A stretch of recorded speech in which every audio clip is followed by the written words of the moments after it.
Hey, it's Craig.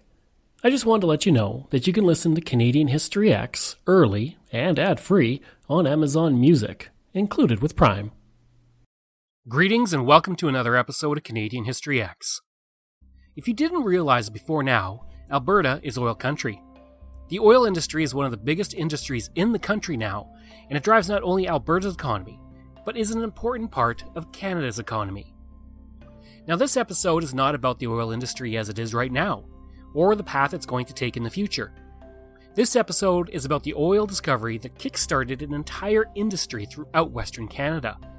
It is about an oil discovery that not only changed Alberta, but Canada. For years, Imperial Oil had been spending millions of dollars drilling 133 dry wells through the years leading up to 1947, finding only minor oil discoveries. At the time, Alberta could have been considered a have-not province, with its primary industry being agriculture for the most part. But all of that changed on February 13, 1947. But first, some background.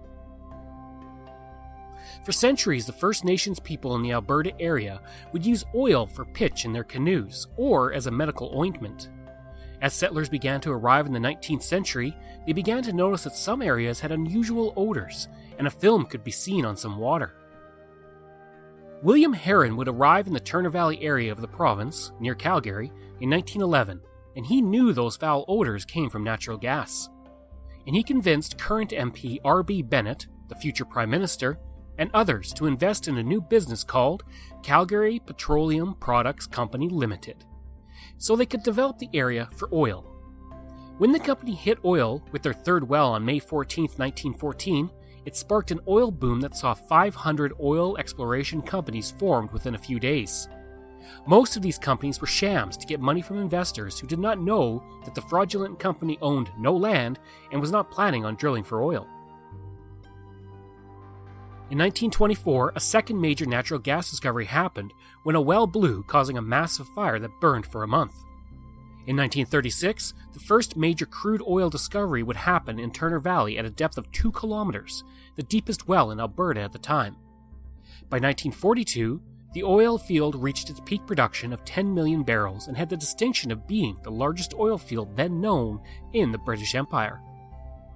The original oil discovery in 1914 would result in oil companies spending $150 million over the course of 30 years, amounting to about $2.2 billion today. No major reserves were found, and the provincial government was forced to start issuing tax relief for oil companies to encourage further exploration. And this is where Imperial Oil came in, drilling those 133 wells I had mentioned. With no success coming from the well drilling, the company decided that it might be time to abandon the search by the mid-1940s and instead produce synthetic gasoline from natural gas. The geologists who worked for the company believed that greater reserves could be found at deeper depths, and they convinced the company to do one more drilling effort. The board of directors agreed, and Wildcat number 134 was drilled as a last-ditch effort. Now, Ted Link, the lead geologist for Imperial Oil, spoke with his staff, and everyone agreed that the best area to try was shaped like a triangle between Calgary and Edmonton and up to Grand Prairie. The company then purchased 200,000 acres of land southwest of Edmonton and began to survey the best area to drill. They came up with 2 candidate areas. One was near Pigeon Lake, and the other was near Leduc. The team chose Leduc because it was close to major roadways in Edmonton. This was a good decision because the Pigeon Lake well was later dug and proved to be dry. On the farmstead of Mike Turta, a drilling site was chosen. Turta did not have the drilling rights, so Imperial Oil paid him $250 to lease his land, or about $3,500 per year today. This well would be the only one within 80 kilometers, and would be dug to a depth of 2,100 meters, and no more. The man who did own the mineral rights to the area was named Eric Harvey. He had moved to Calgary when he was 19, and after serving in the First World War and being wounded, he came home, and by the 1940s was interested in buying land around the Turner Valley oil fields. He was unable to get any of that, and the best he could do was 500,000 acres of land around Leduc. Drilling would begin on November 20th, 1946, but only small traces of oil and natural gas were found going down to a depth of 1,200 meters. Drilling would pass the Mesozoic depth, and indications were that there was large quantities of natural gas and a bit of oil. When drilling passed the Paleozoic era and the Devonian era, tests showed promising results at 1,500 meters. But the drilling was not easy and it took all winter. One story tells of a rig hand who worked an 8-hour shift on top of a derrick and found he could not move his leg to climb down. Apparently, a button on the trap door of his fleece-lined long johns had come undone, and the wind, along with minus 35-degree temperatures, had caused his buttocks to freeze. The people of the small community of Leduc were also very suspicious of the rough men who were working close to the community. The men were not able to get any service at the restaurant or the hotel in the community, and they had to live in makeshift housing through the winter, which was often very cold. On February 3, 1947, a test sent a geyser of oil shooting up half the height of the drilling derrick. With that, Imperial Oil knew there was oil to be found at this location. Vern Hunter, the lead of the drilling team, was asked by the company when they expected him to hit pay dirt with the well. He would say, "The crew and I were experts at abandoning wells, but we didn't know much about completing them. I named February 13th and started praying." Hunter's son, who was 11 years old at the time, would say later on an anniversary of the date, "It was really a little exciting all right, but it didn't really hit us. We'd had so many disappointments, and we were afraid this would be another one." Vern would relate himself about that day. "By the morning of February 13th, we had just started to swab, and the operation sometimes takes days. However, we crossed our fingers and at daylight started in." So they would try to swab quickly, and this would cause them to snap the shaft. Vern would go on to say, "We didn't have time to wait for repairs, so we had to lay down the traveling block, spool the drilling line off the main drum, cut off the 2,000 feet of sand line that was in the hole, and spool the rest of the broken hoist onto the main drum. By noon, a crowd was gathered, and by 4 p.m. the less hardy had shivered their way back to town." Shortly after 4 p.m., the wellhead was cleared, and the 500 people who had gathered and braved the cold saw Leduc No. 1 spray oil into the air. The youngest member of the drilling crew was given the honor of flaring the well. As the crude oil and natural gas spewed out of the release pipe, the young man threw a burning sack on the mixture, sending flames 50 feet into the air. Imperial Oil released a small film about the strike in 1950, relating their success in the area. As soon as that first well blew in, things began to happen. Overnight, the roads were filled with traffic, oil workers, and trucks carrying pipe.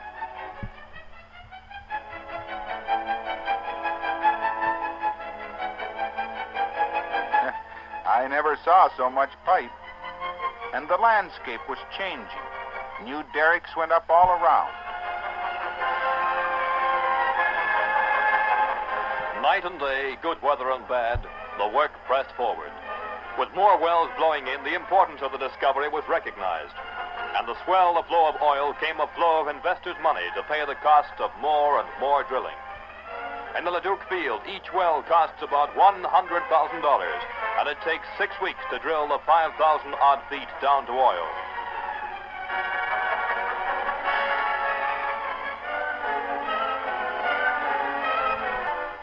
A feeling of achievement carried the workers through the endless drilling, the changing of bits, and the lowering of drill pipe down, down, down to the bottom of the hole.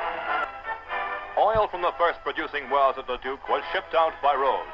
Trucks, big and little, old and new, pounded the roads, carrying the crude on the first leg of its journey to the refinery. The railway siding at Leduc suddenly became a terminal of importance.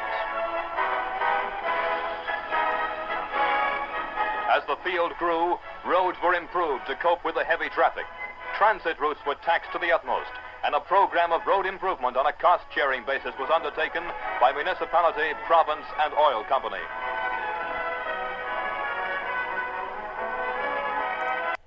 After the discovery, other companies were soon in the area, drilling and bringing in wells. During the first year, wells came into production on an average of 1 every 9 days, and almost 500,000 barrels of crude were produced. The rough pioneer days of the field were over. Leduc is a busy town these days. Oil workers have brought new trade, new prosperity. Stores have painted up.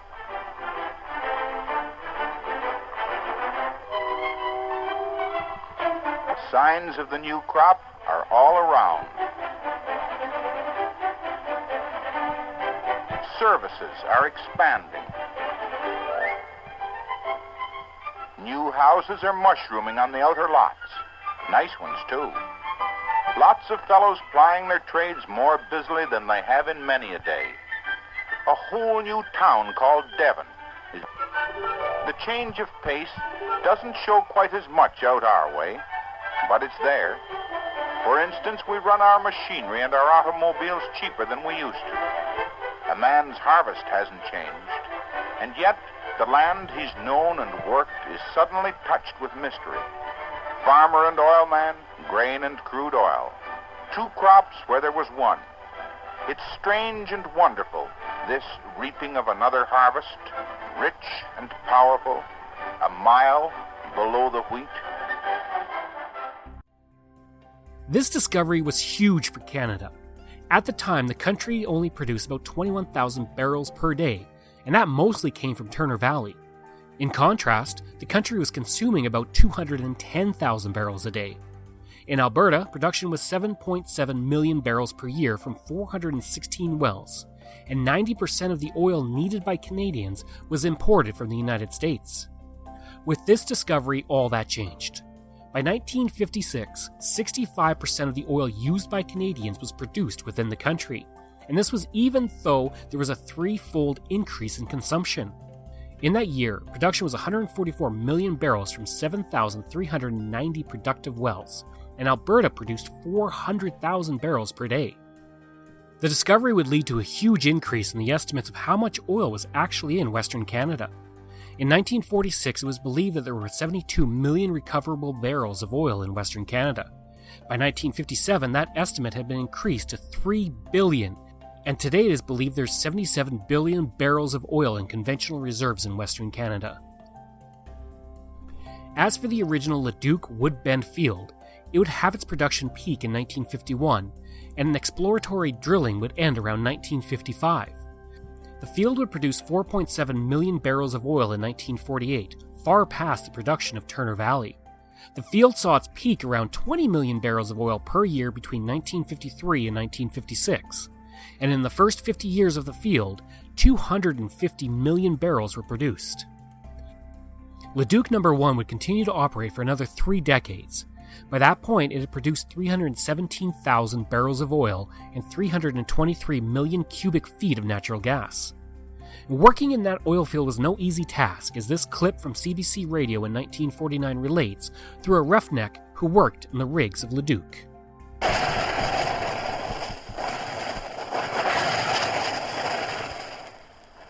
We heard that noise last Friday as Imperial Leduc 230 blew in.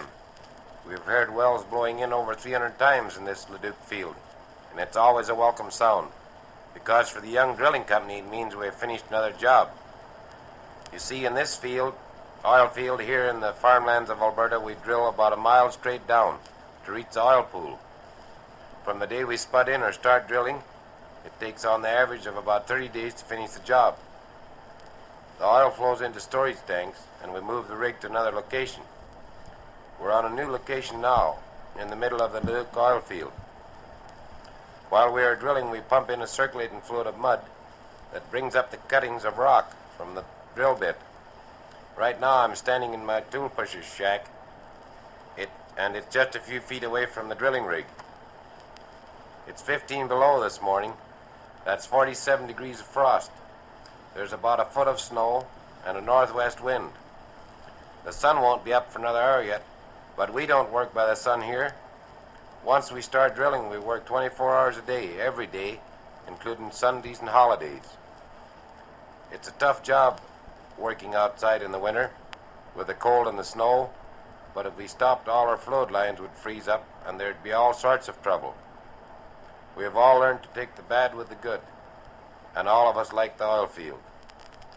So even though it's Christmas Day, the graveyard shift is out there drilling. 90 feet up in the derrick, on the monkey board, is the derrick man, while out on the rig platform, the driller and his 3 helpers are hustling to keep the hole moving down to that pool of oil. But we're not forgetting about Christmas. As soon as we're off shift, we'll be rushing home to our wives and kiddies. The production of oil at Leduc and in Alberta had another big benefit. It caused a rapid population boom in the province. In 1946, Alberta had a population of 803,000 people, while Saskatchewan had a population of 833,000. In 1951, Saskatchewan's population had not changed much, but Alberta had seen an increase of 140,000 people, and throughout the 1950s, Alberta's population would grow by another 400,000 people. Alberta also began to create communities around the oil boom areas, with an effort to ensure they did not become ghost towns after the oil was gone.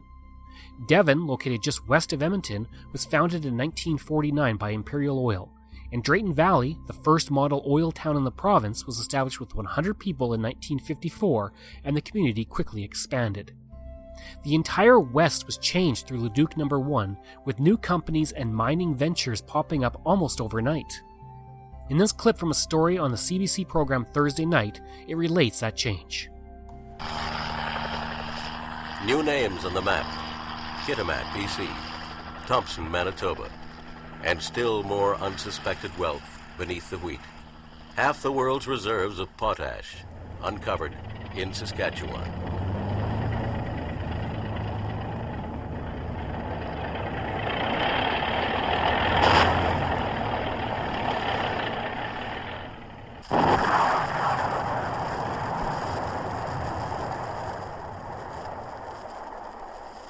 And the vital water, the Columbia, Peace, the Saskatchewan, and the Nelson River systems to power the developing West and to accelerate the shift of its people from the land to cities.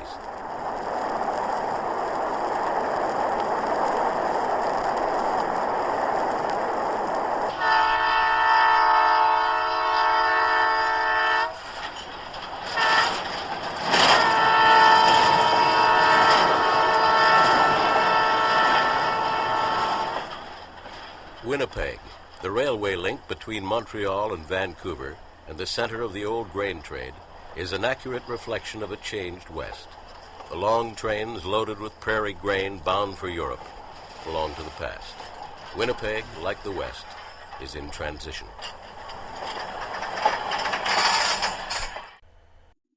With the discovery of oil at Leduc No. 1, the cities of Calgary and Edmonton increased their rivalry, with both claiming they were the oil capital of Canada. The discovery also changed the path of both cities. Edmonton became increasingly blue-collar as workers flooded into the city, and the city would see its population rise rapidly. Corporate offices of companies were typically established in Calgary, though, with the city being a major rival to Houston as the energy capital of the world. Now, you remember Eric Harvey? Well, after oil was discovered and the boom began, he was worth over $100 million within 5 years, and that's the equivalent to about $953 million today. The mineral rights had cost him $2,840. He would go on to use his money in a variety of ways, including opening the Glenbow Museum in Calgary and the Devonian Gardens in the same city. In 1962, he was made an honorary chief of the Blackfoot Nation, and in 1967, he was made an officer of the Order of Canada. Today, the Leduc No. 1 and the Leduc Woodland Oil Field are designated as a National Historic Site, and the Leduc No. 1 Energy Discovery Center opened in 1997 to feature exhibits about the oil industry, as well as artifacts and equipment from those early days. Information comes from Wikipedia, Canadian Encyclopedia, CBC Archives, the Edmonton Journal, Adventurous Albertans, from Frontier Days in Leduc and District. I hope you enjoyed this episode of Canadian History X, and if you did, please give a rating and review. You can also reach me through email at CanadianHistoryX, that's EHX, @gmail.com, and you can find hundreds of articles on Canada's history at CanadaX, again, EHX.blogspot.ca.